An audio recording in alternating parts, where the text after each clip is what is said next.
ইসরায়েলকে লক্ষ্য করে একের পর এক হামলা চালাচ্ছে হুথিরা। ইসরায়েলি বিমান প্রতিরক্ষা বাহিনী জানিয়েছে তারা ইরান সমর্থিত হুথি বিদ্রোহীদের লঞ্চ করা একটি ড্রোন ধ্বংস করেছে।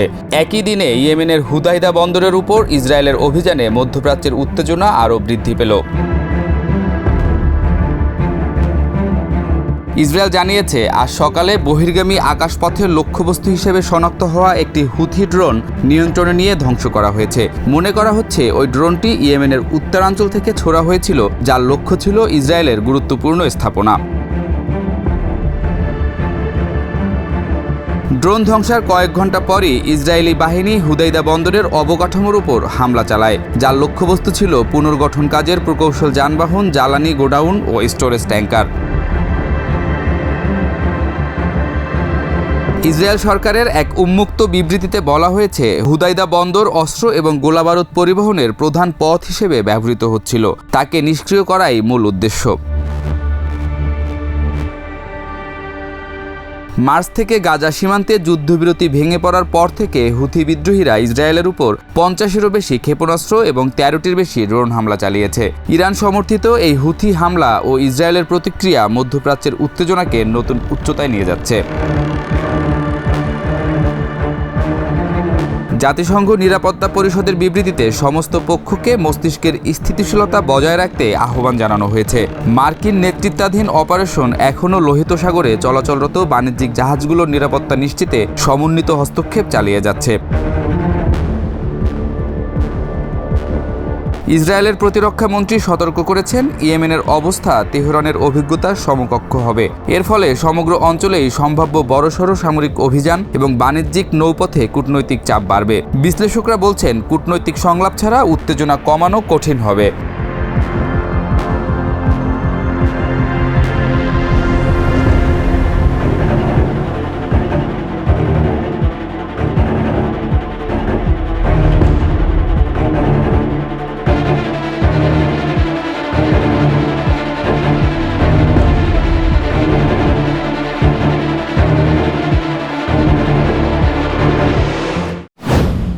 যুক্তরাষ্ট্রকে সরাসরি বার্তা দিয়েছে সৌদি আরব। সিরিয়ার দক্ষিণাঞ্চলে সরকারি বাহিনী মোতায়েন চায় রিয়াদ। সংঘর্ষ থামাতে এবার সক্রিয় ভূমিকা নিচ্ছে তারা।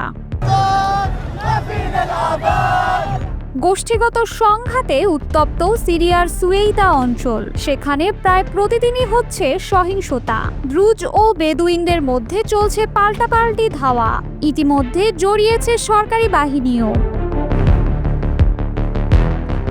এই প্রেক্ষাপটে সৌদি পররাষ্ট্রমন্ত্রী ফোন দেন মার্কো রুবিওকে। মার্কিন পররাষ্ট্রমন্ত্রীর সঙ্গে সরাসরি আলোচনা করেন তিনি। মিডল ইস্ট আই জানায়, ওই ফোন আলাপে রিয়াদ জানায় সরকারি বাহিনীর নিয়ন্ত্রণ ছাড়া পরিস্থিতি সামলানো যাবে না। তাদের দাবি, সিরিয়ার সেনা মোতায়েনেই স্থিতিশীলতা ফিরবে, আর এই পরিকল্পনায় রিয়াদ চায় মার্কিন সমর্থন। এই অনুরোধই এখন মার্কিন প্রশাসনের টেবিলে। তবে ব্যাপারটা এত সহজ নয়, কারণ সুয়েইদা এলাকায় সেনা মোতায়েন নিয়ে আপত্তি ইসরায়েলের। এই অঞ্চলটি সিরিয়ার হলেও প্রায়ই সেখানে হামলা চালায় তেল আবিব। সম্প্রতি এমনই এক হামলায় ক্ষুব্ধ প্রতিক্রিয়া জানিয়েছে সৌদি।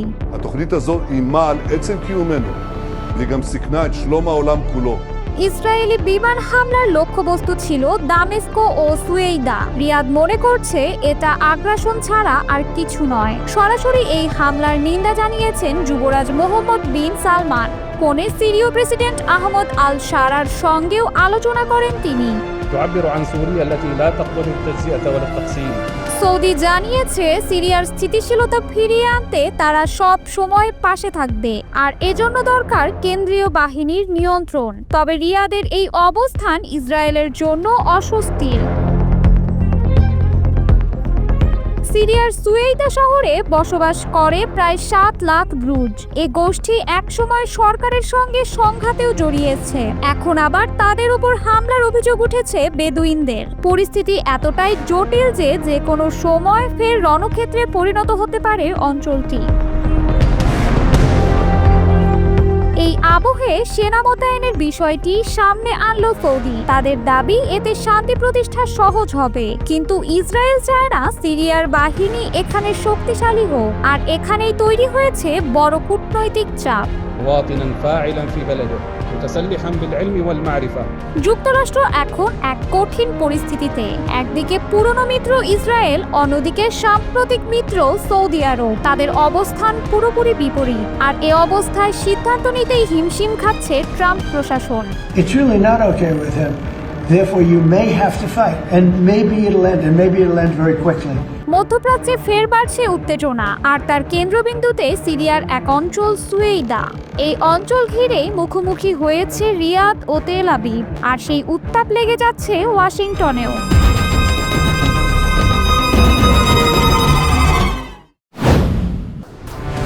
Особенно это ярко проявляется. ইসরায়েলের সাথে 7 দিন ধরে চলা যুদ্ধে নিজেদের আকাশ পারদর্শিতা দেখানোর পর এবার সমুদ্র শক্তি প্রদর্শনে নেমেছে ইরান। কাস্পিয়ান সাগরের শান্ত জলে এবার মুখোমুখি দুই আঞ্চলিক শক্তি ইরান ও রাশিয়া। তবে এটি কোনো সংঘাত নয়, বরং সহযোগিতার একটি নতুন অধ্যায়। ইরানের রাষ্ট্রীয় সংবাদ সংস্থা মেহের নিউজের এক প্রতিবেদনে উঠে এসেছে এই তথ্য। প্রতিবেদনে বলা হয়, কাসারেক্স 2025 কোড নামে এই বৃহৎ পরিসরের সমুদ্র নিরাপত্তা ও উদ্ধার মহড়া শুরু হয় গত সোমবার, যা 3 দিন ব্যাপী চলবে। এতে অংশ নেবে ইরানের নৌবাহিনী, ইসলামী বিপ্লবী গার্ড কোরের নৌশাখা, দেশটির আইন শৃঙ্খলা রক্ষাকারী বাহিনী এবং রুশ ফেডারেশনের নৌবাহিনী। ইতোমধ্যেই রাশিয়ার একটি যুদ্ধ জাহাজ পৌঁছে গেছে ইরানের উত্তরাঞ্চলীয় নৌঘাঁটিতে। এছাড়াও কাস্পিয়ান উপকূলবর্তী বেশ কিছু দেশের সামরিক পর্যবেক্ষকরাও উপস্থিত থাকবেন এই মহড়ায়। এই মহড়ার লক্ষ্য শুধু সামরিক নয়, বরং এটি আঞ্চলিক স্থিতিশীলতা, সামুদ্রিক নিরাপত্তা এবং দুর্যোগের সমন্বিত প্রতিক্রিয়ার একটি শক্ত বার্তা।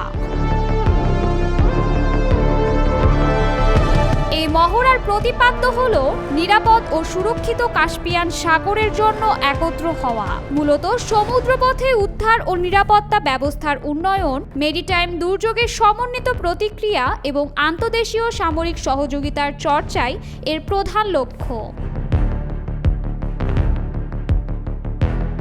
সাম্প্রতিক বছরগুলোতে বিশ্ব রাজনীতিতে উত্তেজনা বাড়লেও এই মহড়ার মাধ্যমে ইরান ও রাশিয়া আঞ্চলিক নিরাপত্তায় নিজেদের কৌশলগত বন্ধুত্ব এবং প্রতিরক্ষা বোঝাপড়াকে আরও দৃঢ় করেছে।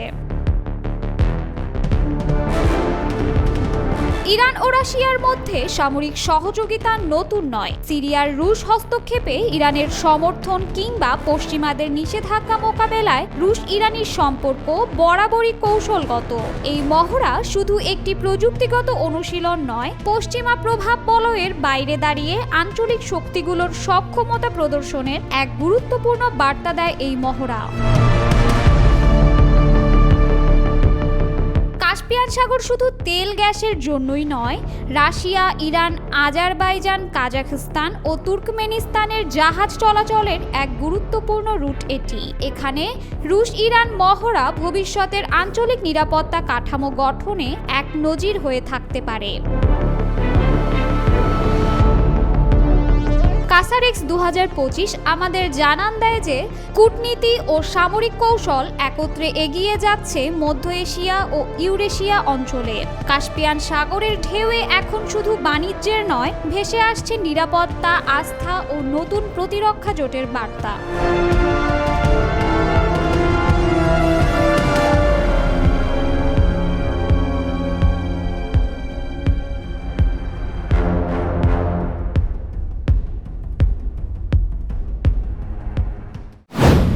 ইরানে আবারও হামলার হুমকি দিলেন মার্কিন প্রেসিডেন্ট ডোনাল্ড ট্রাম্প। জুনে ইরানের পারমাণবিক স্থাপনায় ওয়াশিংটনের হামলায় মারাত্মক ক্ষতি হওয়া সম্পর্কে ইরানের পররাষ্ট্রমন্ত্রীর সাম্প্রতিক মন্তব্যের জবাবে প্রেসিডেন্ট ডোনাল্ড ট্রাম্প নতুন করে হুমকি দেন ইরানকে। তিনি বলেছেন, প্রয়োজনে যুক্তরাষ্ট্র আবারও ইরানে হামলা চালাবে। সোমবার রাতে ট্রাম্প ট্রুথ সোশ্যালে দেওয়া এক পোস্টে উল্লেখ করেন, ইরানের পারমাণবিক স্থাপনায় মার্কিন হামলার ফলে ক্ষতি খুবই গুরুতর এবং স্থাপনা ধ্বংস হয়েছে বলে ইরানের পররাষ্ট্রমন্ত্রী আব্বাস আরাকচি বলেছেন। অবশ্যই ঠিক যেমন আমি বলেছিলাম, প্রয়োজনে আমরা আবারও তা করব। ট্রাম্প সিএনএনকে প্রাথমিক গোয়েন্দা তথ্যের ভিত্তিতে খবর প্রকাশের জন্য আক্রমণ করেন। সিএনএন এক প্রতিবেদনে দাবি করেছিল গত মাসে মার্কিন হামলায় ইরানের পারমাণবিক কর্মসূচি সম্পূর্ণরূপে ধ্বংস হয়নি। ট্রাম্প লিখেছেন, ব্রেট বেয়ারের সাক্ষাৎকার অনুসারে ভুয়া খবর দেওয়ায় সিএনএনের উচিত অবিলম্বে তাদের ভুয়া প্রতিবেদককে বরখাস্ত করা। সে সঙ্গে আমার এবং ইরানের পারমাণবিক স্থাপনাগুলোকে ধ্বংস করা মহান পাইলটদের কাছে ক্ষমা চাওয়া। এর আগে ইরান পারমাণবিক সমৃদ্ধকরণ প্রকল্প থেকে সরে আসবে না বলে জানিয়েছেন ইরানের পররাষ্ট্রমন্ত্রী আব্বাস আরাকচি। ফক্স নিউজকে দেওয়া এক সাক্ষাৎকারে তিনি ইরানের দৃঢ় সিদ্ধান্তটি জানান। মঙ্গলবার দ্য টাইমস অব ইসরায়েল সেই সাক্ষাৎকারের বরাতে সাম্প্রতিক ইসরায়েল ইরান যুদ্ধে ওয়াশিংটন ইরানের পারমাণবিক স্থাপনাগুলোতে বোমা হামলা চালিয়ে মারাত্মকভাবে ক্ষতিগ্রস্ত করে এ তথ্য আরাকচি স্বীকার করে নেন, তবে বলেন তেহরান তার পারমাণবিক সমৃদ্ধকরণ কর্মসূচি থেকে বিরত থাকতে পারে না, ইরান হাল ছেড়ে দেবে না।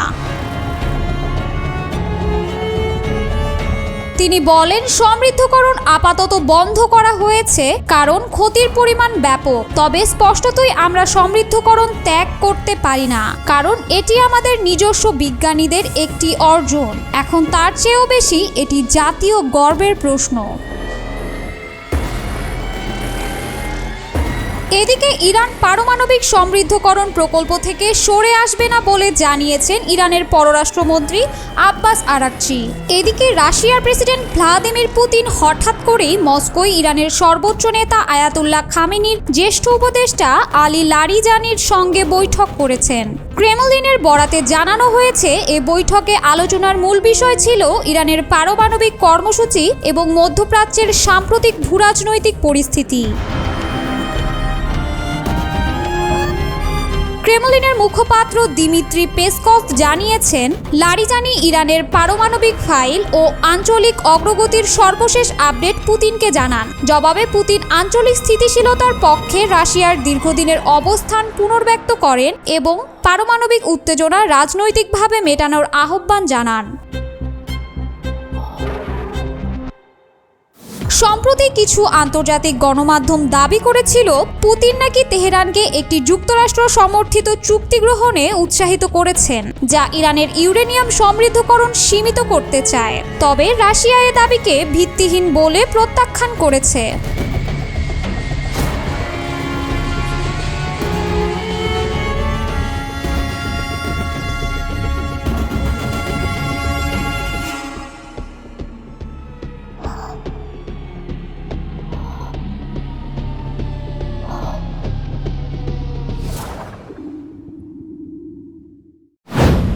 কেবল পারমাণবিক অস্ত্র তৈরি নয়, ইরানের ইউরেনিয়াম সমৃদ্ধকরণ কর্মসূচি এখন দেশটির জন্য আত্মমর্যাদার প্রতীক। যুক্তরাষ্ট্র ও ইসরায়েলের যৌথ হামলায় ইরানের বেশ কিছু পরমাণু স্থাপনায় ভয়াবহ ক্ষয়ক্ষতি হয়। তবুও দেশটি জানিয়ে দিয়েছে তাদের ইউরেনিয়াম সমৃদ্ধকরণ বন্ধ হবে না। তেহরানের ভাষায় এই কর্মসূচি শুধু বিজ্ঞানীদের কৃতিত্ব নয়, বরং তা এখন জাতীয় গৌরবের অংশ। আল জাজিরার প্রতিবেদনে উঠে এসেছে এই তথ্য।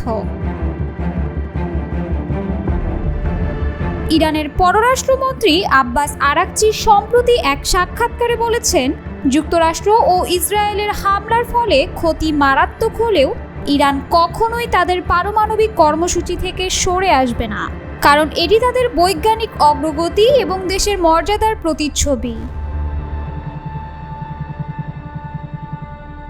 আরাকচি আরও বলেন, আমাদের ইউরেনিয়াম সমৃদ্ধকরণ কর্মসূচি আমাদের বিজ্ঞানীদের অর্জন। এখন এটা জাতীয় গৌরবের বিষয়, আমরা থামতে পারি না। তবে আলোচনার দরজা খোলা রাখছে তেহরান। আরাকচি জানান, যুক্তরাষ্ট্রের সঙ্গে প্রত্যক্ষ নয় পরোক্ষ আলোচনা করতে ইরান প্রস্তুত, তবে শর্ত একটাই, আলোচনা হতে হবে উইন উইন ভিত্তিতে। ইরান চায় শান্তিপূর্ণ কর্মসূচির প্রতিশ্রুতি দিলে যুক্তরাষ্ট্রকেও অর্থনৈতিক নিষেধাজ্ঞা প্রত্যাহার করতে হবে। তিনি বলেন, আমাদের কর্মসূচি সব সময় শান্তিপূর্ণই থাকবে, এবং শান্তিপূর্ণ কর্মসূচি প্রমাণ করতে যে কোনো বিশ্বাসযোগ্য পদক্ষেপ নিতে আমরা প্রস্তুত। আমরা কখনোই পারমাণবিক অস্ত্র তৈরি করব না। এর বিনিময়ে আমাদের ওপর থেকে নিষেধাজ্ঞা তুলে নিতে হবে।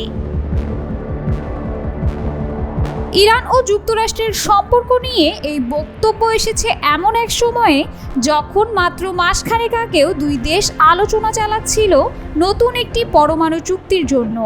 2015 সালে স্বাক্ষরিত পরমাণু চুক্তি থেকে ডোনাল্ড ট্রাম্প প্রেসিডেন্ট থাকাকালে 2018 সালে একতরফাভাবে সরে আসে যুক্তরাষ্ট্র।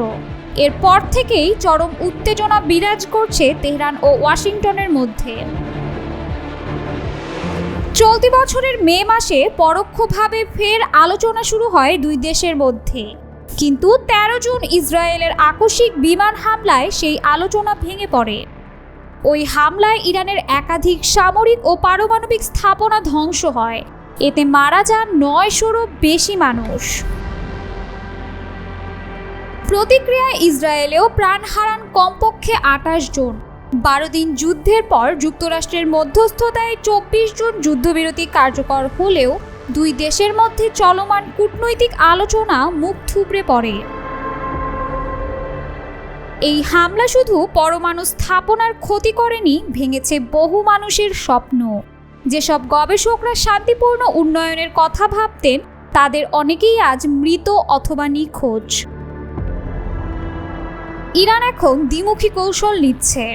একদিকে জাতীয় গর্ব ও বৈজ্ঞানিক অর্জনকে সমুন্নত রাখা, অন্যদিকে আলোচনার মাধ্যমে সংকট নিরসনের পথ খোলা রাখা। আলোচনায় বসা সম্ভব যদি সম্মান ও সমতার ভিত্তিতে সেটি হয়। বিশ্ববাসীকে এমনই বার্তা দিচ্ছে ইরান। এই মুহূর্তে আন্তর্জাতিক রাজনীতির বড় প্রশ্ন হলো যুক্তরাষ্ট্র ও তার মিত্ররা এই সংকেত কিভাবে নেবে। আন্তর্জাতিক মহল পারবে কি দুই পক্ষকে নতুন করে আলোচনার টেবিলে ফিরিয়ে আনতে, নাকি মধ্যপ্রাচ্যের অস্থিরতা আরও ঘনীভূত হবে? অবশেষে শুরু হয়েছে ভয়াবহ স্থল অভিযান। সাজোয়া বাহিনী নিয়ে এবারই প্রথম দক্ষিণ ও পশ্চিম গাজায় শুরু হয়েছে এই অভিযান। ואני בירכתי אותו, את טייסי ארצות הברית ואת העם האמריקני. ইসরায়েল হামাস যুদ্ধের 21তম মাসে এসে প্রথমবারের মতো দক্ষিণ ও পশ্চিম গাজায় স্থল অভিযান শুরু করেছে ইসরায়েলি বাহিনী। সকাল থেকে শুরু হওয়া এই অভিযানে ইসরায়েলি ট্যাঙ্ক ও সেনাবাহিনী শহরে ঢুকে পড়ে, যেখানে এর আগে কখনো স্থল অভিযানের ঘটনা ঘটেনি। לא, אנחנו מאוד מאוד מאוד ממוקדים, ואני מאוד מאוד ממוקד בהשגת המטרות. ইসরায়েলি গণমাধ্যম, আন্তর্জাতিক ত্রাণ সংস্থা ও প্রত্যক্ষদর্শীরা বিষয়টি নিশ্চিত করেছে। সিএনএনের খবরে বলা হয়েছে, ইসরায়েল ডিফেন্স ফোর্সেস আইডিএফ আনুষ্ঠানিক মন্তব্য না করলেও ইসরায়েল আর্মি রেডিও জানিয়েছে গোতানি ব্রিগেড নামের একটি ইউনিট দেইর আল বালার দক্ষিণাঞ্চলে স্থল অভিযান শুরু করেছে। এর আগে রাতভর ওই এলাকায় বিমান হামলা ও আর্টিলারি গোলাবর্ষণ চালানো হয়। প্রাথমিকভাবে একটি মাত্র ব্রিগেড এই অভিযানে অংশ নিচ্ছে বলে জানা গেছে এবং এই অভিযান কয়েক সপ্তাহ ধরে চলতে পারে বলে উল্লেখ করা হয়েছে। অভিযানের আগের দিন ইসরায়েলি সেনাবাহিনী প্রায় 6 বর্গ কিলোমিটার এলাকা খালি করতে ফিলিস্তিনিদের নির্দেশ দেয় এবং দেইর আল বালা শহরে আকাশে হাজার হাজার সতর্কবার্তা ছুড়ে দেয়। তবে কোথায় সরে যেতে হবে সেই বিষয়ে কোনো বিকল্প পথ বা আশ্রয়স্থলের নির্দেশনা দেওয়া হয়নি। כל המבנה הזה קורס, פשוט זה זמן קצר והוא קורס. ইসরায়েলি সেনাবাহিনীর আরবি ভাষার মুখপাত্র জানান, এই এলাকায় শত্রুদের ক্ষমতা এবং সন্ত্রাসী অবকাঠামো ধ্বংসে জোরালো অভিযান চলছে এবং ইসরায়েল এমন জায়গাগুলোতেও প্রবেশ করছে যেখানে আগে কখনো অভিযান পরিচালিত হয়নি। ইসরায়েলি গণমাধ্যমে বলা হচ্ছে, এর আগে দেইর আল বালাহে স্থল অভিযান নিয়ে সেনাবাহিনীর ভেতরে দ্বিধা ছিল। ধারণা করা হয় সেখানে এখনও জীবিত কিছু ইসরায়েলি জিম্মি থাকতে পারে, যাদের জীবন হুমকিতে পড়তে পারে এমন আশঙ্কা থেকেই এই এলাকা এড়িয়ে চলছিল সেনাবাহিনী। אבל כשאני כשר ביטחון הייתי בין מובילי ההחלטה জিম্মিদের পরিবারের একটি ফোরাম এক বিবৃতিতে জানিয়েছে তারা এই অভিযানে উদ্বিগ্ন এবং সরকারের কাছে ব্যাখ্যা দাবি করেছে। দেইর আল বালাহ অভিযানে জিম্মিদের জীবনের ঝুঁকি কতটা বিবেচনায় রাখা হয়েছে তা জানতে চান তারা। আন্তর্জাতিক স্বাস্থ্য সহায়তাকারী সংস্থা MAP জানিয়েছে, ইসরায়েল সকালে দেইর আল বালাহ এলাকায় স্থল ও বিমান হামলা শুরু করে। সংস্থার গাজা কার্যালয়ের মুখপাত্র জানান, অবস্থা চরম সংকটজনক। আমাদের অফিসের চারপাশে গোলাবর্ষণ চলছে, মাত্র 400 মিটার দূরে সামরিক যান মোতায়েন রয়েছে। সিএনএনের সঙ্গে কথা বলেন পালিয়ে আসা কিছু বাসিন্দা। কেউ বলেন, আমরা বিস্মিত হয়ে দেখি ট্যাঙ্কগুলো সরাসরি আমাদের দিকে এগিয়ে আসছে, কোনো পূর্বাভাস ছিল না। 4 সন্তান হারানো এক ফিলিস্তিনি মা বলেন, আমি এরই মধ্যে 3 বার গৃহচ্যুত হয়েছি, আজ আবার নতুন করে শুরু।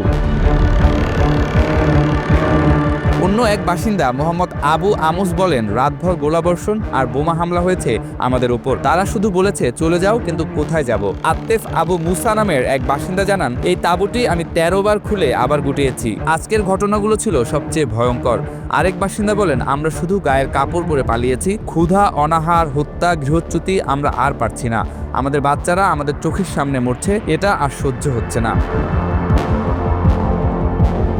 জাতিসংঘের মানবিক সংস্থা OCHR জানিয়েছে, ইসরায়েলের নতুন করে জারি করা সরে যাওয়ার নির্দেশনা গাজার মানুষের টিকে থাকার যেটুকু উপায় ছিল তা আরও একবার ধ্বংস করে দিয়েছে। সংস্থাটি বলছে, নির্দেশনার সময় দেইর আল বালা এলাকায় প্রায় 50 থেকে 80 হাজার মানুষ ছিলেন, যাদের অনেকেই আগে থেকেই বাস্তুচ্যুত অবস্থায় ছিল। এই অঞ্চলে জাতিসংঘ ও অন্যান্য সংস্থার মানবিক গুদাম, চিকিৎসা কেন্দ্র ও পানি সরবরাহ স্থাপনাও রয়েছে, যা হামলায় ক্ষতিগ্রস্ত হলে ভয়াবহ মানবিক বিপর্যয় নেমে আসতে পারে বলে সতর্ক করে সংস্থাটি।